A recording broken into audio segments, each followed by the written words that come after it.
Hi, my name is Raveena and I'm speaking to you all from South Asia. Hi, I'm David Pollandine, speaking to you from Winnipeg, Canada. And it's lovely today. We're going to welcome a couple of new guests. First of all, Robin, my colleague from here in Canada, who will be doing a bit of presenting. So he'll introduce himself in a short while. And also Kevin Wilcox, former Bangalore intern and president of the IJM campus chapter in the University of Ottawa, will also be sharing a little bit about what he has got up to working with IJM and how that's affecting him now and what he's up to now. So look forward to that. And we've got a lot in store for today. Hi, I'm Robin. I'm Director of Development and Mobilization for Alberta and the Prairies, speaking here from Calgary, Alberta. It's great to be here.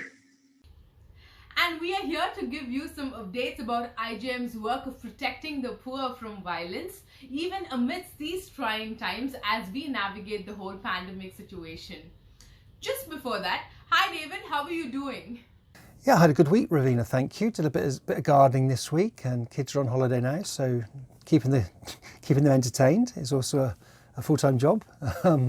But you know what, it's just the simple things in life that I really enjoy. When you look back and you think, especially look back at the summer, and I'll be like, oh, it's great doing that bit of gardening then. And it's often those simple things that our friends all around the world who are experiencing violence or slavery, they just don't get to experience those simple things. And so that's what we're fighting for, really. So a reminder of that. But yeah, I've had a great week. Thanks, Raveena. How about you?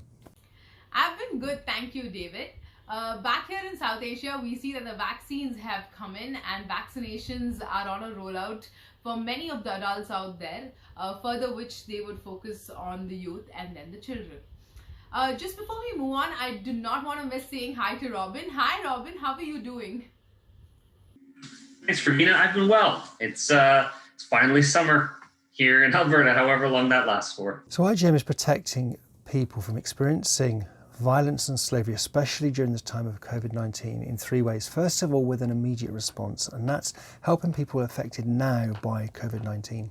Secondly, with a near-term response, and that's continuing to do investigations and rescues. And thirdly, with a long-term response, that's partnering with governments to protect the poor from violence and slavery. For our immediate response, I am taking you all to South Asia. Hey, do you all remember Pachiamal? She was a victim who turned into a survivor and then became a leader and who today is a justice advocate. She has rescued 250 people out of bonded labor slavery. She is the secretary to the Released Bonded Labor Association. She is the founding member of the Global Survivor Network. And today she is the justice advocate of many bonded labor survivors, especially in her community. What do you think she did this pandemic? This pandemic, she supported IJM's partner NGO Cross Global, identify and deliver emergency supplies to many vulnerable families. And this update just made my week. And secondly, for near-term response, that is continuing to do investigations and put on rescue operations. Now for this, we're going to the Philippines. 5 children are now free from online sexual exploitation after being rescued by Philippine authorities in 2 separate rescue operations. In the first rescue operation, they rescued a 16-year-old girl and 2 boys who were 15 and 16. 2 days later, in the second operation, 2 boys who were 17 and 19 years old were rescued. 2 suspects were also arrested on charges related to this child abuse. And IJM supported authorities in those operations. We are so grateful to the Philippine Internet Crimes Against Children Center and its partners whose work has rescued so many children from this abuse and exploitation.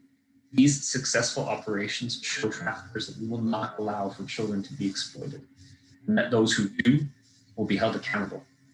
And we will end this crime that thrives in the shadows by bringing it to light. Thank you, Robin. That's really encouraging to hear that story. And it really shows the 2 sides of IJM's work, which is so important if we're going to end slavery in our lifetime. And that is rescue and restoration of the victims of these children, but also going after the perpetrator and prosecuting the perpetrator so that they don't act with impunity. And so these two sides are really important. So it's really encouraging to hear that story. So finally, for a long-term response, that's partnering with governments to protect people from violence and slavery. And for this, we're going to Latin America. On May the 28th, and for the first time, the UN Office of Drugs and Crime, the UNODC, and IJM hosted a joint webinar to share experiences and best practices on providing critical assistance like legal representation to victims of human trafficking and ways to continue improving to ensure that victims have better and more effective access to justice across the Latin America region. Human trafficking affects the lives and physical integrity of thousands of women, men and children across the world, and a recent study from the UNODC shows that 75% of the victims in these cases from 2018 were women and girls. In Central America, 48% of the victims were children. So due to diverse vulnerability factors like poverty, migration status, unstable homes, this is the reason. Many victims of trafficking are not able to afford simple legal guidance and support that they desperately need, which they can get through legal aid, and multiple benefits include the accountability of perpetrators and the reduction of impunity. But if this is provided in a holistic way, it can have a direct impact on the long-term recovery of victims. Justice within the public justice system is fundamental for the recovery of survivors. The UNODC and IJM recognise that access to justice, especially the legal representation of victims, is a central component to ensure that victims' rights are safeguarded and effectively implemented, and have spent years supporting governments to provide this service, and we continue to do so. Wow, that's a brilliant update, David. Thank you for sharing that with us. I am certain that IJM's partnership with the government will not stop with this first webinar that they have launched together. And before we go, I want to introduce you all to Kevin Wilcox. He has interned at the Bangalore IJM office, and he has been the former president of the University of Ottawa's IJM campus chapter. I asked him a few questions and about his experiences of how they have all led him to work with the Canadian Parliament today in a very, very unique position. Let's just hear a little from him. I had this privilege of going and serving with IJM Bangalore in their legal team as a researcher, and so I did some research grunt work for the legal services team there, looking at issues of constitutional law and criminal law and administrative law, really trying to equip the advocates and litigators there with just the best understanding of the relevant legal instruments that there were.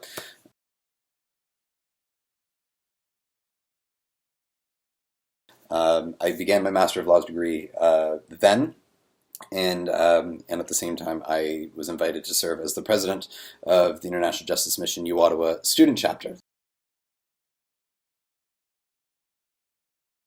We had guest lectures, and we had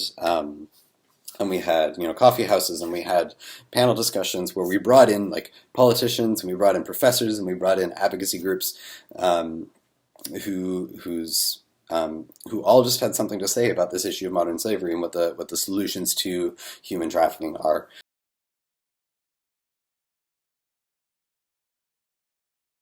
I had this opportunity to work with him on some legal research questions that ultimately culminated in a bill that they called the CEASE Act, the Stopping Internet Sexual Exploitation Act, which is Bill C-302 that we worked on together to develop kind of the policy behind, and then develop the statutory language around. And so I wasn't connected to IJM, and I'm very grateful to International Justice Mission for making that connection for me, to allow me to then involve myself in this work with Arnold Viersen. The bill, I should say, is meant to create some mandatory reporting requirements or mandatory checking requirements around the issues of age and consent in modern pornography to protect people from being exploited in Canada's pornography industry. Human trafficking and pornography definitely overlap in some ways in Canada, and so this is just another opportunity for me to